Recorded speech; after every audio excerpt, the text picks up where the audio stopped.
Congolais, enfants du Congo, le continent devenu Afrique aujourd'hui était de la civilisation Congo. Alors, Congolais, nous sommes une génération qui savons lire. Nous savons lire. Donc, on nous a plongé dans une identité noire. Voilà pourquoi nous sommes devenus aujourd'hui des Noirs. Et n'attendons pas qu'un spécialiste quelconque vienne vous sortir de ce noir. Au contraire, ils vont continuer à vous abrutir. Ils vont se servir des pasteurs. Ils vont se servir de tout le système théologique. Tout ce qui est théologique et politique. Voyez-vous? Donc, il n'y a que nous-mêmes qui pourrions nous sortir de là où on est. Ne dit-on pas que le salut est individuel pour ceux qui sont chrétiens, enfin, qui se disent chrétiens? Ceci est la continuité de la vidéo que j'avais fait. Le Congolais peut-il sortir de la religion? Mais avant de donner réponse à cette question, cherchons d'abord à comprendre quelle est l'origine de la religion. À la fin de la vidéo, je l'avais dit, que le Congolais ne peut pas sortir de la religion à partir du moment où sa tradition même est à l'origine de la religion.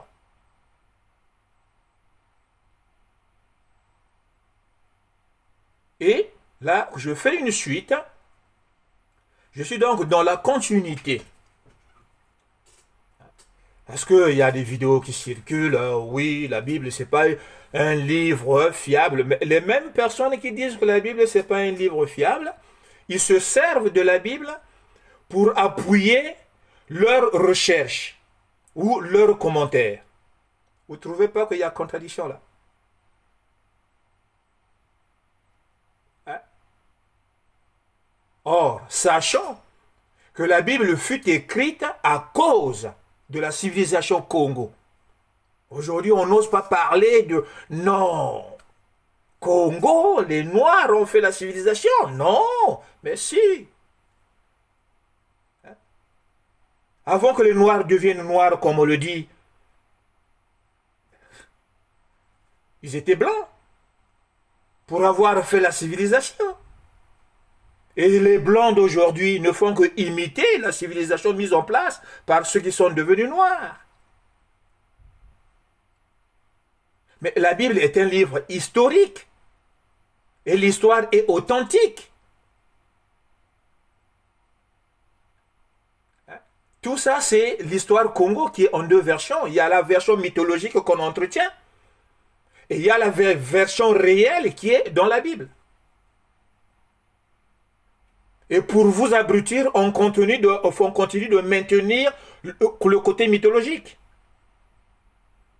Moïse est sorti dans le cadre de la mythologie.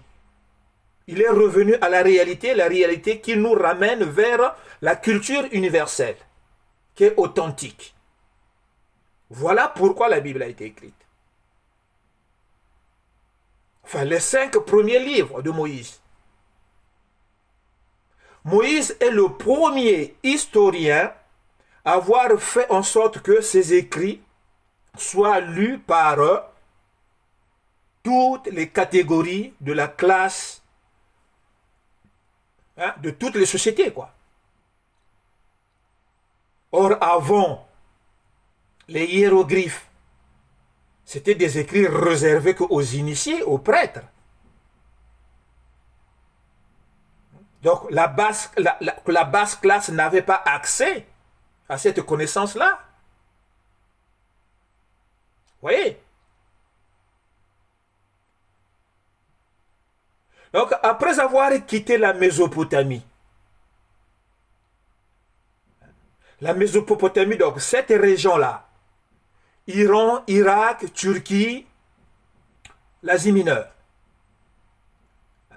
Donc, après que l'Égypte, ce qu'on appelait Égypte aujourd'hui, en fait, c'était les enfants de Misraïm Ils étaient dans la civilisation Congo. Mais comme s'ils voulaient se détacher. On ne sait pas. Ben, bon, il fallait étendre cette tradition. Est-ce qu'on peut dire qu'ils voulaient s'échapper ou pas? Non. Ils sont sortis. Donc, cette région deviendra comme un centre de formation dans lequel sortiront plusieurs sociétés avec des identités patrilinéaires pour apprendre à dominer les autres, afin de se hisser au sommet de la domination mondiale. Et c'est ce qui est arrivé avec Our et Uruk en Mésopotamie. Donc Uruk était obligé de destituer le reste qui avait fait Kish, le pays de Kish, mais Kish n'est autre que Kush.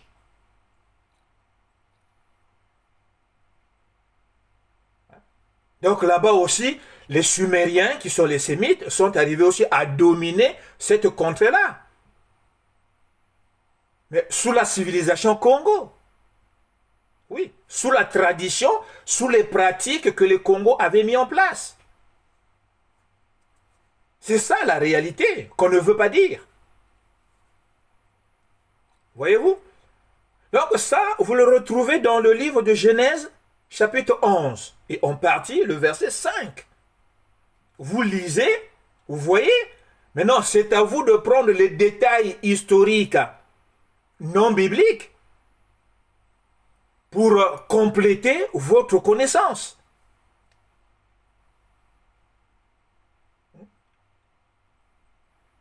On dit l'Égypte antique, mais il faut bien clarifier les choses. L'Égypte antique, c'est quoi l'Égypte antique? L'Égypte Afrique. L'Égypte Afrique n'existe pas. À l'époque où les premiers Égyptiens s'installent, le continent ne s'appelle pas Afrique. Hein? Ces Égyptiens-là, ce sont les enfants de Misraïm. Misraïm, c'est le frère de Cush. Et les deux, ce sont des enfants de Cham. Aujourd'hui, on dit Cham. Mais en Congo, c'est Ngami. Ce nom vient de par sa réputation, parce qu'il était chasseur. Et il chassait comme les fourmis Ngami. D'où on lui attribue ce nom, Ngami. En plus, sa couleur de peau était semblable à ces fourmis-là.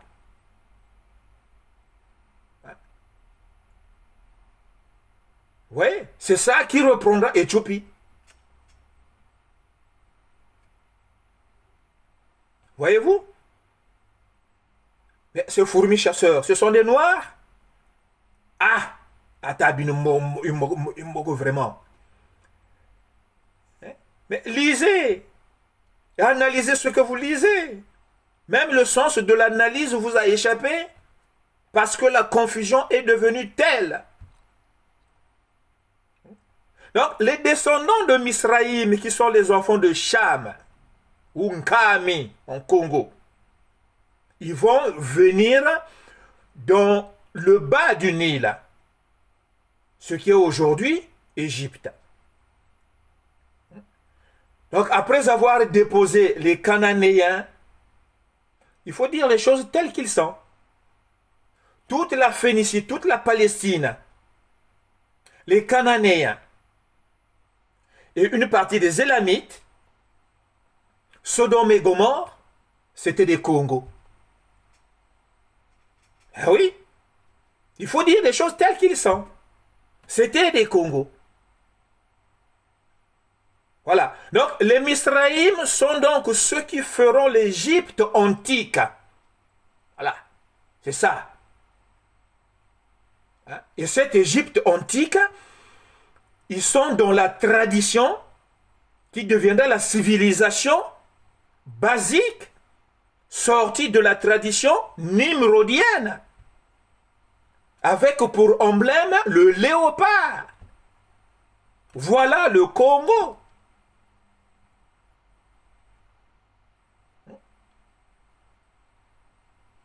Et comme on ne peut pas parler de civilisation sans inclure la religion, le système politique a été posé et géré par les prêtres. Donc on ne peut pas parler d'une famille sans père. On a vu dans la première vidéo que le père, dans une famille, le père était juge et prêtre de sa famille. Vous voyez? Donc, le clergé était une structure solidement bien établie pour comprendre que nul ne peut éduquer un peuple sans ce côté sacré. Et qu'est-ce qui fait le sacré? Moi, aujourd'hui, je parle. Beaucoup de personnes m'écoutent. Cette relation de l'auditeur à l'auditoire fait le sacré. Maintenant, sacré pour une bénédiction ou sacré pour une malédiction? Tout dépend de ce qui sort de ma bouche. Si ce que je dis est vrai, donc le sacré est pour une bénédiction. Si ce que je dis est faux, alors le sacré est pour une malédiction. Mais nous sommes plus dans l'aspect de malédiction parce que notre sacré est dans la mythologie. Or, la mythologie est remplie de mensonges. La mythologie est remplie de propos qui sont contraires à la structure que Dieu avait mis en place, une structure qui devrait faire la culture universelle. Voilà comment sont les choses. C'est pourquoi, une fois les Hébreux qui étaient esclaves chez les Égyptiens sortis de l'Égypte, il faut donc les nettoyer pour en faire une nation pure, avec la culture universelle qui fut rejetée, comme je l'ai dit, par Nimrod. Donc cette culture rejetée, à la place, ça sera la tradition. Égypte va hériter de cette tradition nimrodienne, donc au Congo. C'est dans ça que Moïse va grandir. Mais le sein que Moïse prendra ne sera pas animé par la connaissance Congo. Le sein que Moïse va prendre sera animé par la connaissance basique de la culture universelle. Quand on dit les Hébreux, mais les Hébreux parlent quelle langue? Les Hébreux parlent l'araméen, la première langue. Qui a fait de ces gens les Hébreux? Ce sont les Congos qui les ont qualifiés de Hébreux, c'est-à-dire errants. Voyez-vous? Jusque-là, on ne voit pas les Juifs. Ne confondons pas les choses. Voyez? Si vous avez très bien compris, voilà l'Égypte antique. Moïse a grandi dans ça. Voyez-vous? Et encore, il faudrait apporter une précision. Que cette Égypte antique va être retrouvée par les Couchites qui étaient restés en Mésopotamie, qui vont tardivement descendre pour venir encore envahir l'Égypte des Misraïm, donc leurs frères. Et là, les choses, la tradition se développe encore plus. Donc les Couchites viendront encore relever la culture Congo. Ça fait une deuxième identité égyptienne. Et la troisième identité égyptienne, c'est celle qui va être récupérée par les Ptolémaïques, avec Alexandre le Grand. Mais Moïse a grandi dans l'Égypte Congo. Deuxième Égypte. Voyez-vous? Donc, Dieu n'avait pas, en quelque sorte, le choix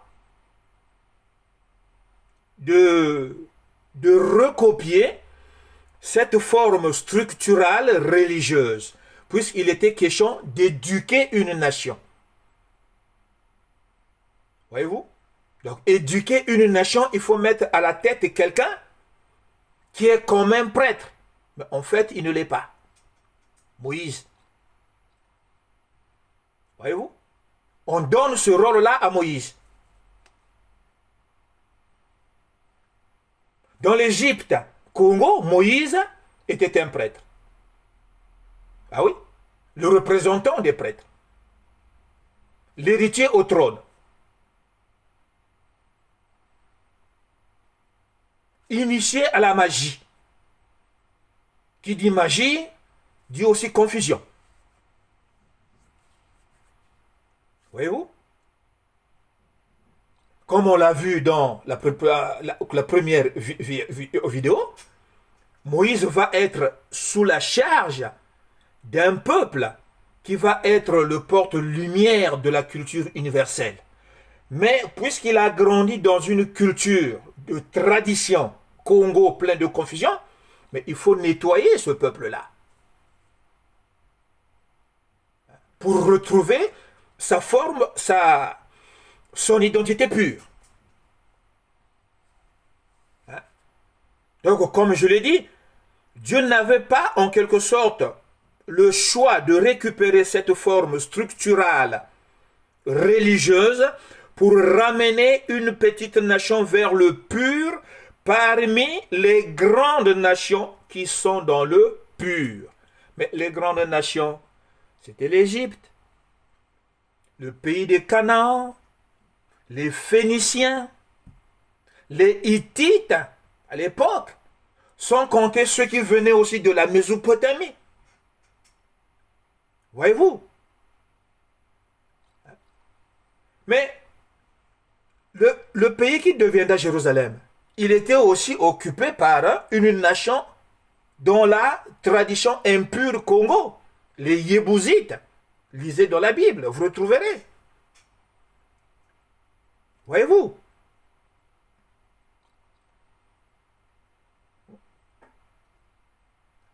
Donc, Moïse va être confronté à une situation qu'il est obligé de contrôler parce que il est choisi par Dieu. Animé par la tradition impure, la magie, puisque voilà. Et ça, il doit l'étouffer. Bon, maintenant, les gens qui disent que, oui, la religion du judaïsme et le christianisme n'ont fait que plagier le système égyptien. Oui, oui, oui. C'est comme je dis. Pour éduquer une nation, on ne peut que reprendre ce qui avait été mis en place par l'impur. Et petit à petit, cette nation qui va sortir de l'impur va retrouver sa position initiale prévue au début, que chacun doit être dans son foyer avec pour prêtre et juge le Père. C'est ce qu'ils ont fait. Moïse, à la tête de cette nation, prêtre pas prêtre, mais qu'est-ce qu'il va faire? Déjà les autres, en Égypte, qu'est-ce qu'on faisait? On faisait des miracles devant le peuple. Voyez la puissance de Isis, bah, la magie. Il fallait montrer la puissance des prêtres devant le peuple. Ça, c'était la formule là-bas. Mais quand Moïse va se retrouver face au peuple hébreu, qui deviendra une nation, comment il va éduquer ce peuple-là? Ce n'est pas dans la mythologie. La formule là-bas, c'était « Écoute, ô Israël ».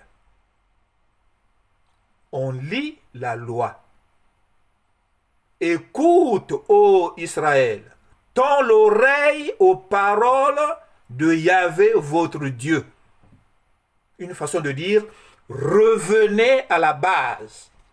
Que chacun puisse gérer les principes de Dieu à sa convenance comme il le veut, tant pis. Et c'est lui qui rend les comptes à Dieu. C'est comme ça que petit à petit, il était prévu que ce petit peuple puisse être modèle au reste des nations. Vous voyez la différence? Dans la civilisation Congo, on vous fait danser. On joue du tam-tam, comme on dit chez nous, hein? Uwauna, wenamesu. Quand le féticheur arrive dans une famille pour résoudre le problème, le féticheur, il danse. Il danse. Hein? À longueur, quoi. Mais qu'est-ce qu'il fera de beau? Ah, Chinini Zebichina, bah, il sait danser. C'est comme ça que les choses étaient. Nous n'avons fait que hériter ce que le Congo a mis en place. Et c'est pour ça que la danse est restée notre tare. On ne fait pas attention aux paroles, mais on fait plus attention au tam-tam. Excusez-moi, mais vous savez, une chose aussi que vous devrez comprendre. Quand dans le dictionnaire, on vous dit que le tam-tam vient de l'Asie, en Chine, c'est faux. Le tam-tam, comme on dit ngoma. Ngo, c'est le léopard. Ma, c'est l'appel de Dieu. Le tam-tam fut inventé dans la culture Congo, dans la civilisation Congo, pour appeler, pour communiquer par télépathie aussi. Donc le tam-tam est comme le clocher en haut d'une église, comme l'appel des musulmans, le muezzin. Vous voyez? Donc le tam-tam ne vient pas de la Chine. Avant que la Chine ne soit, la civilisation Congo était allée là-bas. Les enfants de Couche, c'est pour ça qu'Alexandre le Grand a été envahir là-bas. Alexandre le Grand n'a pas été envahir les animaux. Il a envahi l'Asie pour apporter ce qu'il appelle, lui, sa civilisation. Mais le tam-tam, le mot tam-tam, onomatopée par rapport à son bruit, mais le vrai nom c'est ngoma. Ngoma. Le dieu léopard appelle. Mbilanzambi, l'appel du dieu léopard. Ngo, c'est le léopard. Ma, appelé. Voyez-vous? Voyez comment étaient régies les choses dans la société Congo. On obligeait le peuple à ne pas faire attention aux mots. C'est pour ça que les écrits, les hiéroglyphes étaient réservés qu'aux initiés. Mais Moïse est le premier, comme je l'ai encore dit et je le répète, il est le premier écrivain à avoir donné accès et il est le premier à avoir cassé ce côté sacré où les écritures ne doivent être réservées qu'à une classe. Non. Et une loi était décrétée une fois que les Hébreux devenus un peuple. Que toute femme, toute mère doit apprendre à écrire, doit apprendre à lire, et pour permettre qu'elle soit bonne enseignante dans sa famille. L'enseignement dans le peuple d'Israël était réservé à la mère pour enseigner son enfant. Voilà. Mais cette loi était-elle en Égypte? Non. C'est une loi très ancienne à la base, qui remet la femme à sa place. Cette place usurpée par le clergé Congo. Voyez?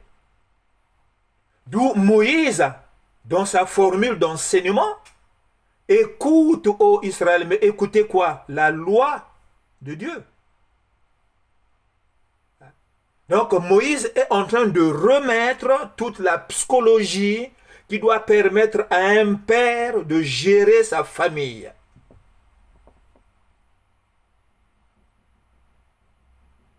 Voilà comment sont les choses maintenant dans la nouvelle structure religieuse, loin de la religion, comment les choses sont en train d'être. Mais le successeur de Moïse, c'est Josué. Mais Josué était-il prêtre? Non. Josué était successeur que pour un temps. Hein? Josué était le porte-parole de Moïse.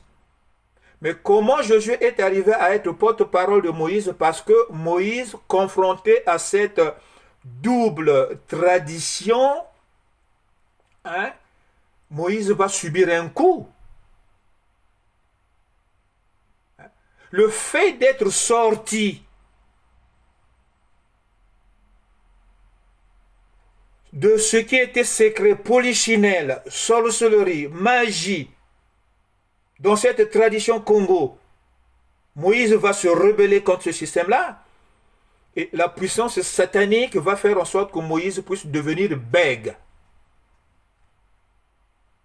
C'est ce qui s'est passé quand il est parti de l'Égypte. Il s'est retrouvé à Madian. Il n'avait plus de parole. Il est devenu bègue. Et cette force ancestrale est chez nous aussi dans le Congo. J'en suis la victime.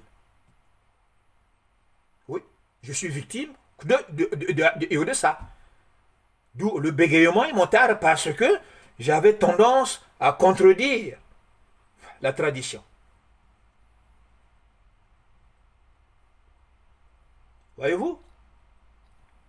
Donc maintenant Moïse, il va choisir, Dieu va faire en sorte que Josué soit le porte-parole de Moïse. Parce que Moïse lui-même le dit, mais tu m'envoies auprès des enfants d'Israël. Mais je n'ai pas la langue facile. Dieu lui dit, voilà ton frère Josué qui arrive, il te servira de bouche. Voyez-vous?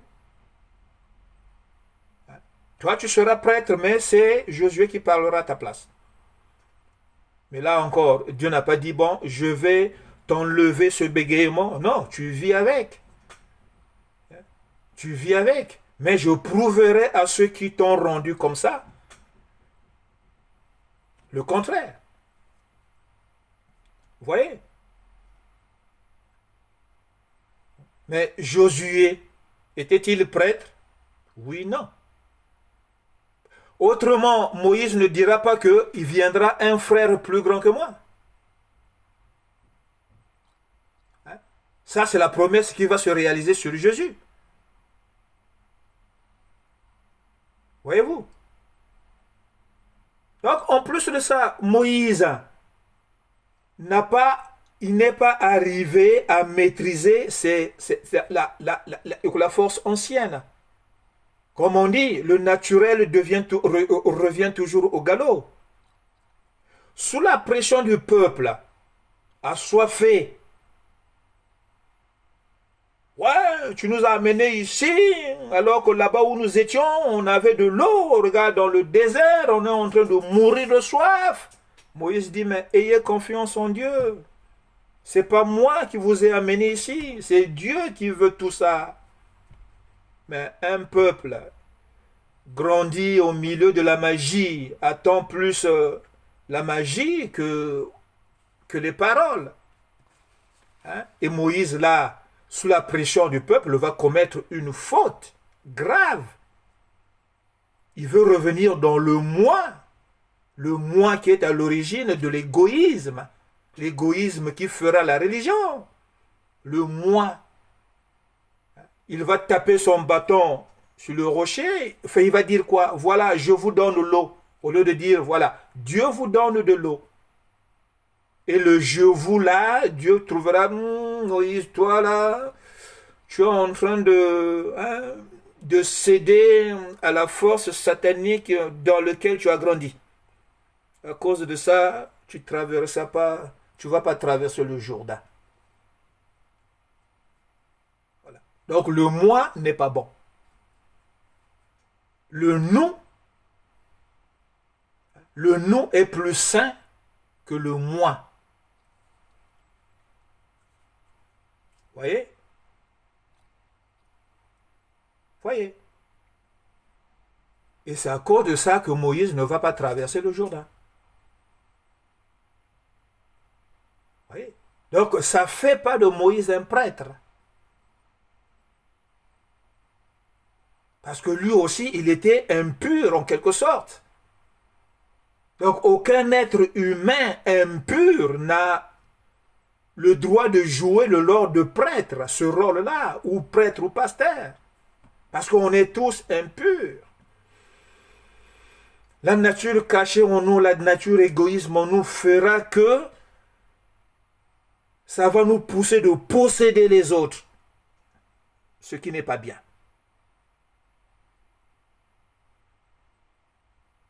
Voyez-vous? Donc, pour ceux qui disent que oui, le christianisme a plagié, oui, mais quel christianisme qui a plagié? Il y en a même qui le disent, le christianisme romain. Mais savent-ils faire la différence entre le christianisme antique et le christianisme romain? Moïse était-il dans le christianisme? Non. Était-il dans le judaïsme? Non. Il est en train de mettre en place une nation, ou il est en train de mettre en place une structure qui va diriger une nation. Ce n'est même pas un gouvernement. Mais c'est juste une structure pour diriger une nation, pour enseigner une nation. Puisque c'est toute une nation. Il faut bien l'enseigner par une connaissance unique. Donc tous les autres pères vont s'imprégner de ce qu'ils entendent. Entends, ô Israël. Écoute, ô Israël. Mais il y a une différence entre entendre et écouter. Écouter, c'est entendre et analyser, méditer, s'imprégner de ce qu'on entend. Mais entendre, ça s'arrête là. J'ai entendu et après, qu'est-ce que j'en fais? Vous voyez? C'est différent. Celui qui écoute, il entend et il analyse. Mais celui qui entend, c'est juste le son qu'il entend. Mais qu'est-ce que ça dit? Ça ne l'intéresse pas. Mais nous les Congos, on entend. On n'analyse pas. Depuis là, nos cerveaux se sont rouillés. Pour avoir perdu l'habitude d'écouter. Puisque nous sommes régis par une tradition confuse. On a toujours été habitué d'entendre le son de tam-tam. Ah, ngoma ibuiriko, yalutawa, ningesaluketu. Donc, d'où les ndombolo, les cha-cha-cha, les... Comment on appelle ça encore? Les zouka. Zouke, zouke, zouke, zouke. Hein?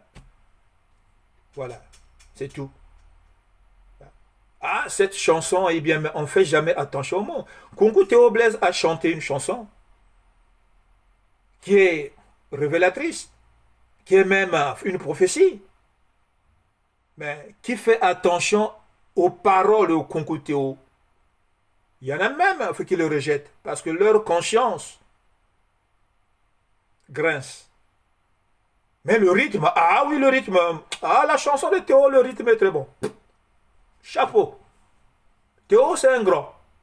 Tu entends le rythme, mais les paroles. Kanda kanda nansamomiandi. Chaque famille a ses problèmes. Pourquoi tu vas t'ingérer dans une famille pour gérer les problèmes des autres? Mais quand viendra la vague, comment nous allons finir? Vous voyez? Maintenant, là, on ne parle pas du christianisme, là. Là, on est dans une structure que Moïse a mis en place. Pour sortir un peuple, une nation, de la tradition Congo. Qui est une tradition qui a mis la civilisation en place. Vous voyez? On est toujours là dans est-ce que le Congolais peut sortir de la religion? Non, il ne peut pas. Parce que la religion vient de la tradition dans laquelle il est. Alors, comment reconnaître alors la tradition qui permet à l'être humain de rentrer dans la culture universelle de Dieu? C'est cette structure que Christ a mis en place. Mais qui était Jésus? Qui était Jésus? Moïse a annoncé un grand prophète, mais ce grand prophète, c'est Jésus. Jésus est venu. Tout ce que la loi avait écrit, c'est conclu sur la personne de Jésus. Tout ce que les prophètes avaient dit, c'est réalisé en la personne de Jésus. Bon, maintenant, Jésus a-t-il dit qu'après lui viendra un autre? C'est écrit où dans la Bible? Les Jeanne d'Arc, les Mahomet, les Machua, les Kimbangu, sont-ils des envoyés de Dieu pour remplacer Jésus? Est-ce que Jésus a échoué pour qu'il soit remplacé? Voilà une question qu'il faut se poser.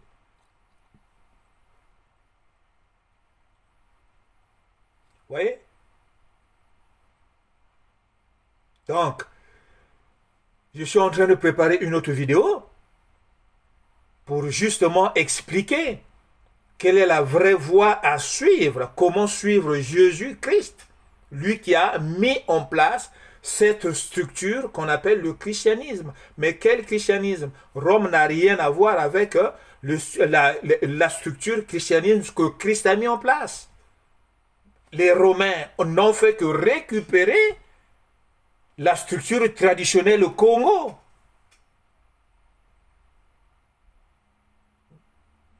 Oui, Jésus est né sans la contribution d'un père. Mais ça, c'est une réalité qui contredit la mythologie égyptienne où Isis, l'enfant, est né dans les fleurs de lotus. Hein? Ce mythe à côté de la réalité. Donc Dieu nous confond. Eux, ils ont fait une mythe. Ou ils ont fait un mythe. Un enfant va naître dans les fleurs de lotus. Mais si cet enfant est sauveur, pourquoi aujourd'hui, l'Égypte qui était si puissante, l'Égypte qui a fait croire que après la mort, il y a une vie ailleurs, pourquoi ces ancêtres-là, ça veut dire que une fois qu'on change de vie, on devient plus fort. Hein? On devient invulnérable, invincible. Mais pourquoi ces ancêtres-là ne font pas, n'empêchent pas la destruction de leur tombe? On est en train de profaner les tombes égyptiennes. On est en train de détruire les repères des anciens, les divinités puissantes. Mais il reste impuissant face à ce phénomène de destruction des tombes. Donc Dieu est en train de nous montrer que tout ça, c'est du pipeau. Vous voyez?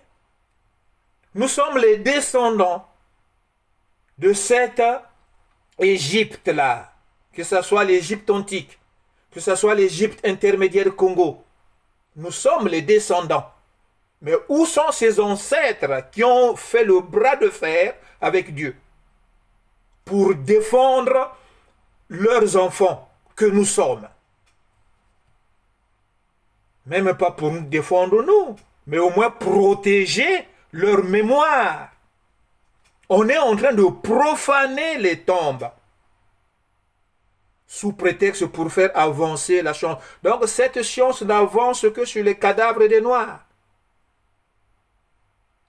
Les cadavres des Blancs ne font pas avancer la science. Mais à Hébron, les militaires sont remplis, les policiers sont remplis pour protéger là où on a enterré Abraham. Abraham a-t-il existé ou pas? Mais prouvez-nous qu'il a existé. Maintenant, ceux qui disent que la Bible est un faux livre, mais exigez, puisque la Bible parle d'Abraham, mais exigez, vérifiez si c'est vrai ou faux.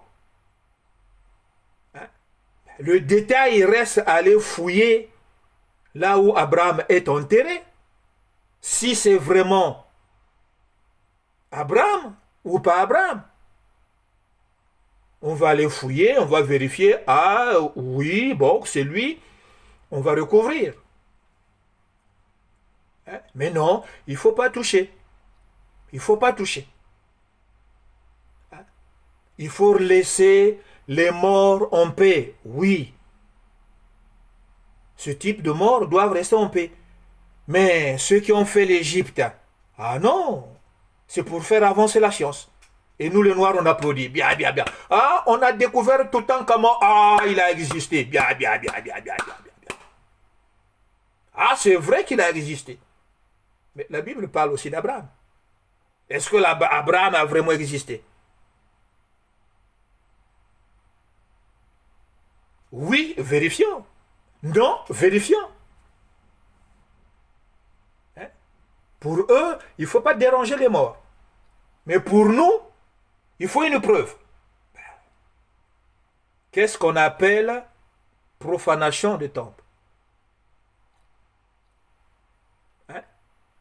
Chez nous, on est en train de détruire, mais cette destruction, c'est d'effacer les traces Congo.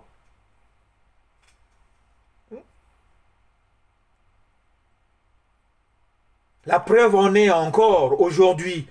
Les Sundis sont les derniers qui conservent la mémoire du Congo. Mpangala a été détruite, rasée. Sassou Ntoumi, complice, ont fait ce travail-là. Mais qui était Mpangala? Mpangala était le dernier représentant de la civilisation Congo. Il s'appelait Mi Mpangala. Ça, vous tous, vous le savez. Il s'appelait Mi Mpangala. Mais avez-vous fait le rapprochement de Mi Mpangala à Nimrod? Pas besoin de spécialistes ou chercheurs au Benga pour le prouver. Encore lui, il était sur place. A-t-il fait des recherches sur le peuple Mpangala? Sur le peuple Sundi? Non.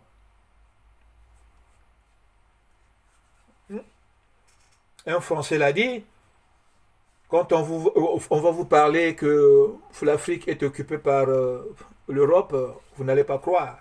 Et vous qui allez le dire, c'est à vos risques, parce que vous allez tourner en dérision. Je suis le premier. Je suis le premier qui tourne en dérision. Mais je découvre des choses, il faut que les disent. Tant pis, ceux qui écouteront, écouteront. Ceux qui ne voudront pas écouter aussi, tant pis pour eux. Les Sundis sont les derniers à aller rejoindre les Bayaka et les Bayombe pour relever le royaume au Congo. Pourquoi relever le royaume Congo? Afin que le Soudan puisse retrouver sa position impériale perdue à Méroé. Voilà.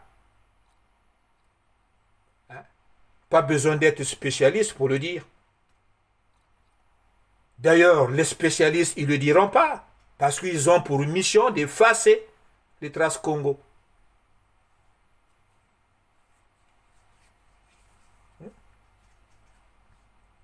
Voilà. Allez, la prochaine fois, toujours dans le cadre de le Congolais peut-il sortir de la religion? La première vidéo, la réponse n'était pas donnée, mais la deuxième vidéo, la réponse était donnée à moitié. Ça, c'est la deuxième vidéo que je fais pour dire que le Congolais ne peut pas sortir de la religion. Parce que sa tradition dans laquelle il est, la tradition dans laquelle il est à l'origine de la civilisation, de la religion. Il ne peut pas sortir. Maintenant, le Dieu créateur, de par sa bonté, sa miséricorde, sa compassion, va dire, bon, ce que les humains ont mis en place, je vais choisir la bonne partie pour tirer les humains qui ont soif de la vraie justice, qui ont soif de la vraie connaissance. Voilà comment sont les choses. Allez, la prochaine fois, il y aura troisième suite.